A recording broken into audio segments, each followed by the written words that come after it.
This year, I've invited some super creative people into the studio to host workshops. And the first workshop series, happening from April to June, is all about using technology as a creative tool to make art and to help us tell our stories.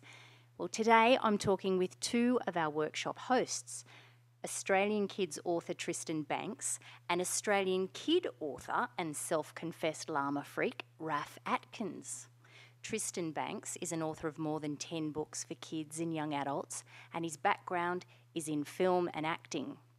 Right now, Tristan's on a national tour visiting over 30,000 kids across the country, talking about his latest book, My Life and Other Massive Mistakes.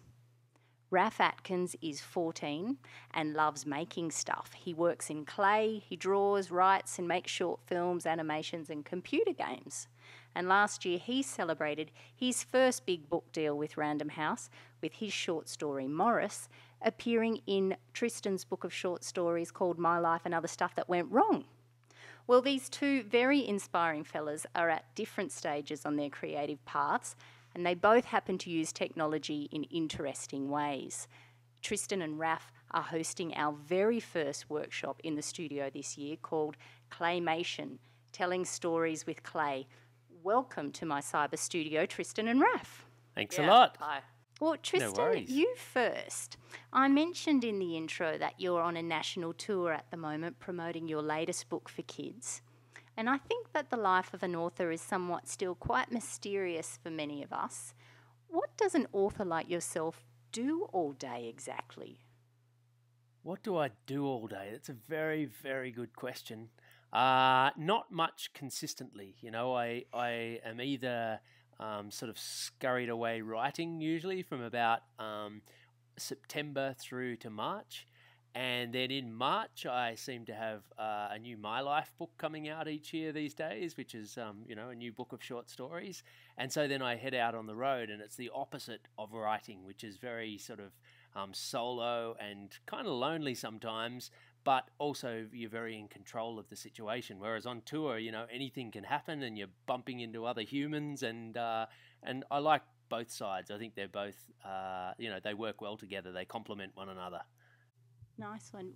And Tristan, you're talking about your latest book, My Life and Other Massive Mistakes. Interestingly, I've heard you speak about how you're interested in nurturing creativity and bringing books to life. Well, in what ways do you think you bring stories to life for kids and adults? Is that something that you do when you're on tour, or is it something that you're hoping that's happening when kids are reading your stories? A bit of both. I mean, I think my whole life is dedicated to bringing stories to life. When I'm in writing mode, it's all about bringing the stories to life using text. But in order to get the text on the page, I have to use lots of images and video and the web and real life to inspire the stories. And then when I go out to talk about the stories, I use all the video and images and music and all the things that I've gathered together to bring the stories to life for other people in live talks. So it really, the two really work well together. And then I brainstorm stories with kids, and I'll often then use those brainstormed story ideas in the book, and then I'll thank the kids in the back of the book for helping me brainstorm a story. So there's this really interesting crossover happening. What ways are you getting kids to engage with your stories right now on tour? Well, I wrote this story called The Great Escape, and it's about Cliff Weekly, Tom Weekly's grandfather, asking him to help him bust out of a nursing home. And he gets a gang of sort of inmates from the nursing home to help him break out as well. And they're armed to the teeth with innovative weaponry like bedpans and meatballs. And I made this little video about this escape from a nursing home. And it was really fun. And then I'm brainstorming with kids. Okay, next time Cliff Weekly escapes, he wasn't that successful this time, but next time he's going to be successful. And what's he going to use? And then kids are coming up with all these crazy ideas for how Cliff's going to bust out of the nursing home successfully next time. And so I hope to use a lot of those ideas and thank the kids in the back of the book. And they get their name in a book, and they also get to see their stories come to life on the page, which is fun. Do you think kids are perhaps more motivated or moved to write if there's a call to action? I think so, and I don't think it's just kids. Like, I think for adults, we all complain about, oh, I can't get anything down on the page, or hey, this writing business is so hard. And I think sometimes part of it is that we expect ourselves. I mean, a lot of people, I think Bryce Courtney's, people ask, oh, how do you write a book? And he says, bum glue. You just got to sit down and write it. And that's one way. But I think there are also people who don't necessarily work best when you're sitting in the same chair every day and just stuck there. The ideas can kind of can get stuck too. So sometimes it helps to get out and walk and write and walk and write, and then to see new places and travel. For me, when I'm on a plane or a train or something like that, often the ideas will start to flow then. So for me, that motion and movement really works, and it just so happens that for a lot of kids, moving and combining writing with action really helps, which is cool, which is a great reason why we're doing the claymation workshop, because it's still storytelling, but it's doing it with your hands and your physical body getting involved in the story. Yeah, lovely. Well, Raphy, you're just 14, and I mentioned that last year you had a short story published in one of Tristan's books, My Life and Other Stuff That Went Wrong. Well, tell us how that came about, and how do you write stories, Raph? Do you relate with what Tristan's just been talking about? Do you need bum glue? Well, I get my ideas from I don't know, they just kind of appear, and then I'll be like, oh, I'll just write that down. So say in the random books, just anything happens or anything comes to mind, and I'll just write or draw anything, and then if I get a kind of idea, then I might expand on a kind of strange story thing. Okay, can you explain to our listeners what the random books are, Raph?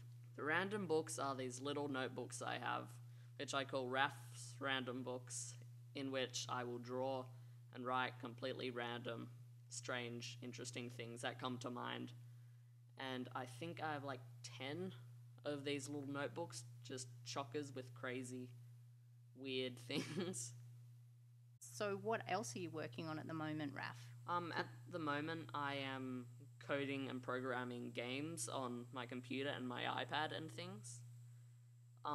My programming languages that I use Lua, which is, it's a coding language, and I use JavaScript.